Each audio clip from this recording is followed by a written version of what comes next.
I imagine people are listening all over the world. This is an important symposium.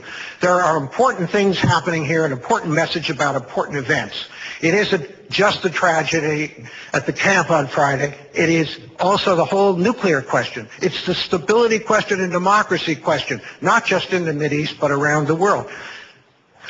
I remember reading Ms. Miriam's 7 points, 10 points, and one of them, I think it was about the fourth one, said that there should be separation of church and state.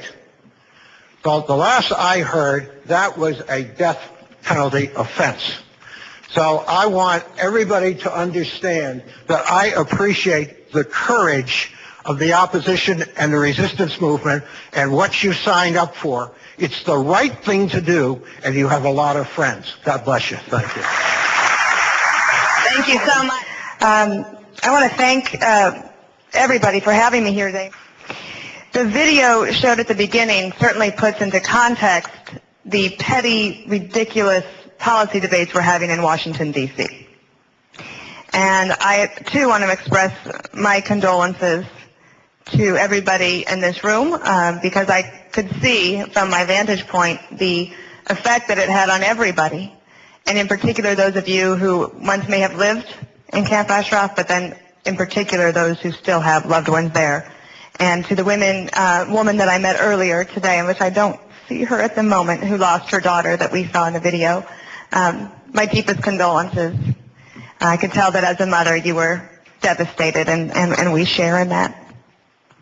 I had a particularly wonderful experience in my life to be asked to be President Bush's spokesperson. I was only the second woman to hold that job. The first woman was Dee Dee Myers, and she was President Clinton's press secretary, the first press secretary that he had as president. And when I left the White House, I promised myself that I would continue to be engaged, and not just here in America dealing with the political circuit in Washington, D.C. I met a young woman earlier today whose brother is at Camp Ashraf. Her first memory is the execution of her parents. My biggest problem every day is trying to fit in all the different great opportunities I have in my day and figuring out what to wear. Her biggest problem is figuring out how to save her brother. For as long as whole regions of the world simmer in resentment and tyranny, prone to ideologies that feed hatred and excuse murder, violence will gather and multiply in destructive power and cross the most defended borders and raise a mortal threat. We are led by events and common sense to one conclusion. The survival of liberty in our land increasingly depends on the success of liberty in other lands.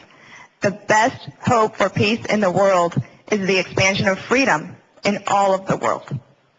I would also say that the future of the world and the hope of the world often can be traced back to women. And so